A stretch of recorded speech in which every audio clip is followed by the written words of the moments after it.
everyone, it's Rich Warner from the What a Beautiful Game YouTube channel. Glad you could be with me today. Today was the final match of the 2025 Women's European Championships, hosted by FIFA, and it was played in Basel, Switzerland. And I hope you were able to see some of the games because it was really an exciting tournament, and there was a lot to talk about, a lot of great goals, and some interesting plays, and interesting coaching contests as well. But today's video is about prohibiting certain hairstyles in the game of soccer, or football, as it's known worldwide. I talk about this issue in my recent book, How to Fix the Beautiful Game by Rich Warner, ways to make the game of soccer safer, fairer, and more exciting. You can pick up this book, by the way, on Amazon if you'd like. It talks about some very interesting concepts, ways to make the game more interesting, exciting, and safer, and also some tactical, strategic suggestions also for coaches and players. So go check it out if you get a chance. But what prompted me to do this video in particular was a play that occurred in a quarterfinal match between Germany and France. Now you may recall in the 13th minute, early on in the match, Katarina Hendrik, one of the defenders for Germany, tugs on the hair of the French captain, Griege Mabok, and gets an instant red card as well as a penalty for France in the box, right? Now, it was clearly a red card. There's no question about that. But this red card foul by Hendrik really sort of raises the issue. I'm not trying to condone or excuse Hendrik for yanking on the ponytail of the French captain. I believe this is instant grounds for ejection. However, there is something deeper that's going on here. Perhaps the Hendrik foul was merely a representation of some of the frustrations that some players have against players who have these long dreadlocks, these manes, and even ponytails with straight hair that are swinging around in the back and that aren't tied or banded together. It seems to me as though the FIFA officiating crews are just too lax when it comes to maintaining certain high standards of safety for all the players on the field. I used to be a ref for many years in the northeastern part of the United States, and I did a lot of, matches all the way from the youth, college, adult leagues, etc. There's a rule in the officiating laws of the game, law number 4 from FIFA, that says that players must not wear or use equipment that could be dangerous to themselves or to others. Now, I may be paraphrasing a little bit, but that's the general gist of Law 4. And what really is surprising about this law is that it's very general. It's not really specific enough about certain things that players can wear or have on, etc. In the law, it does state that jewelry is forbidden or anything like earrings and such that, because jewelry can whip around and flash around and actually hurt players if you go up for a head ball or something, or a player comes close to you. In those circumstances, jewelry can swing into the eyes of the opponent. It can cause injury. So jewelry is outlawed. Earrings are outlawed. Watches are outlawed, right? Clear. Why doesn't something like that apply to hairstyles? Why not? Because it seems to me that FIFA is trying to be a little bit more tolerant for personal and individual expression. Perhaps it's an ethnic thing. Perhaps it's a cultural, personal, individual expression thing. So there's a lot of tolerance that FIFA gives referees on this subject matter. And ultimately, it is up to the referee to make that call the way the laws currently stand. And I think that's wrong. It should not be up to the referee to decide whether this or that, shin guards are too small, those cleats that you're wearing, they're spiky, or they're not safe on this particular surface, change those cleats. You have to take off that watch, that earring, sir, whatever, because that's going to pose some dangers to the other players on the field. Well, why not when it comes to those long dreadlock manes? Thank God FIFA has a rule against the beads. Before I continue, I'd like to just say that, I happen to be a very tolerant person myself. No one can accuse me of being anti-woke or anti-tolerant, that I view myself as being somewhat of a classical liberal with a capital L, not a small l. And that's basically someone who thinks along the lines of a John Locke, for instance, the great political philosopher who gave us the principles upon which the Constitution is written in the United States. I'm a big fan of Jefferson and Madison, for example, and also the writings of Immanuel Kant, particularly his categorical imperative. You should check it out sometime. It's Kant's categorical imperative. Basically, it's about respect. Okay, respecting other people's rights and liberties. It's almost like the golden rule applied to political contexts and community contexts. Well, that's what I feel a lot about anything when it comes to community activities or whenever you're part of a community.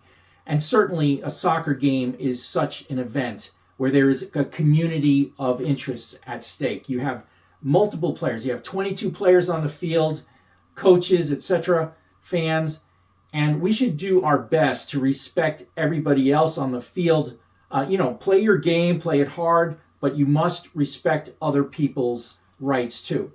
The problem with these hairstyles is that you can go up for a head ball and that mane is going to whip into somebody's face, and that can cause eye injuries. It can also slap against a person's face, not to mention the self-harm that it does.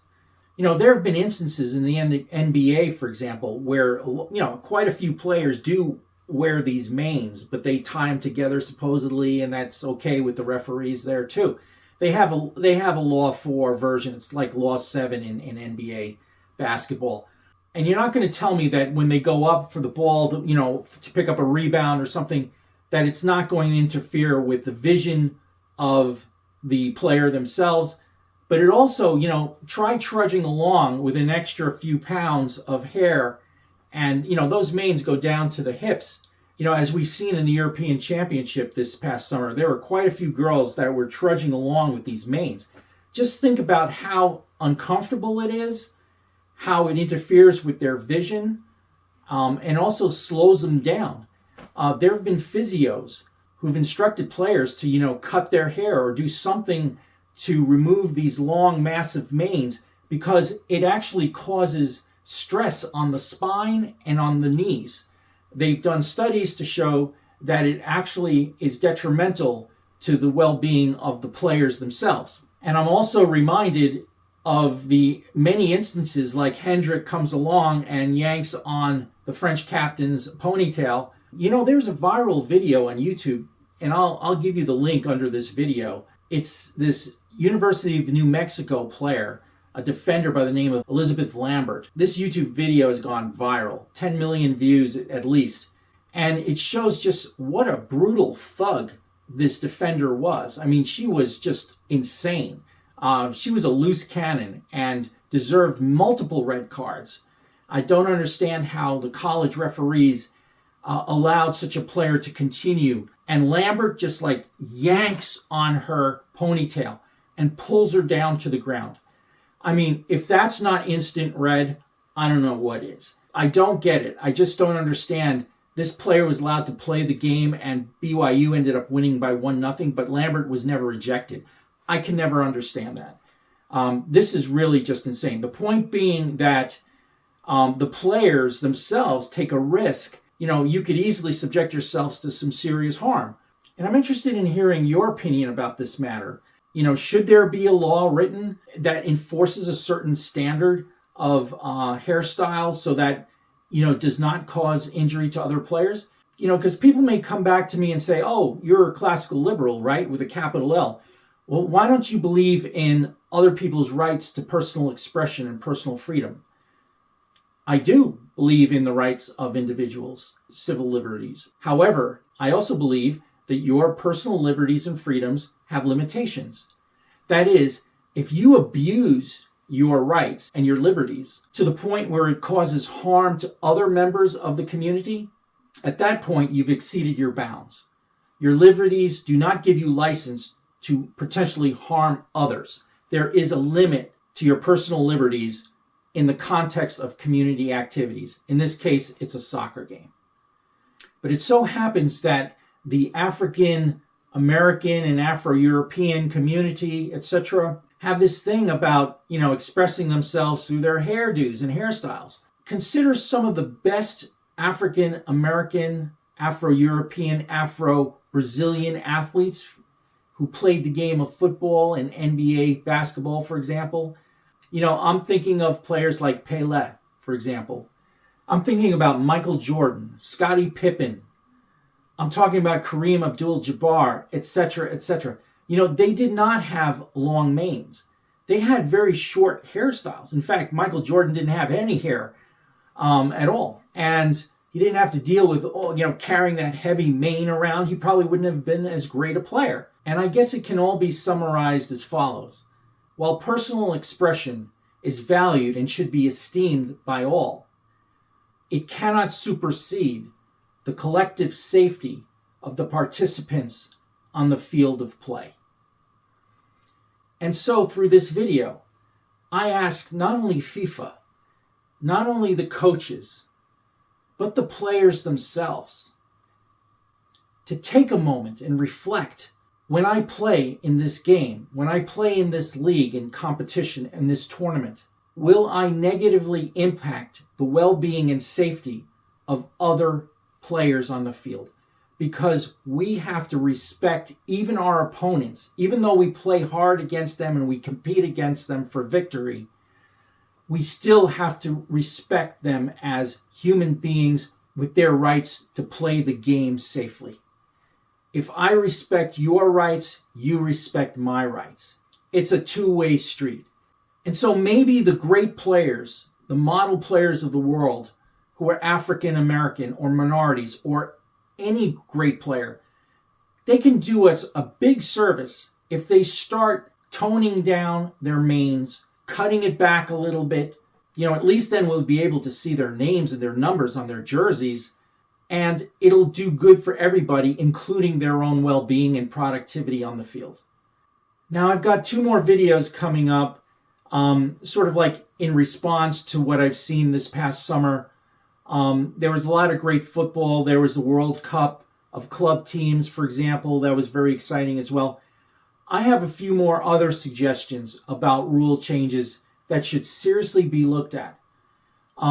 The one that I'm going to be doing next is probably going to be on the time factor. How do we clock the time in the game of soccer?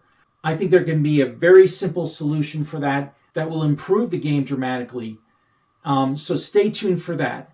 In addition to that upcoming video, I have another one on cue where I'm going to be talking about the whole concept of extra time and whether it's necessary. And I have some interesting thoughts and reflections on that. So stay tuned for those videos as well. And if you get a chance, take a look at my book, How to Fix the Beautiful Game by Rich Warner. Again, it's available on Amazon. It's not that expensive. I appreciate your feedback and suggestions. And do leave a comment or two about this issue of excessive hairstyles in the game of soccer. I really want to hear from you about what you think about this subject. Until the next time, I wish you all the very best, and I wish you the greatest enjoyment and success with the beautiful game of football.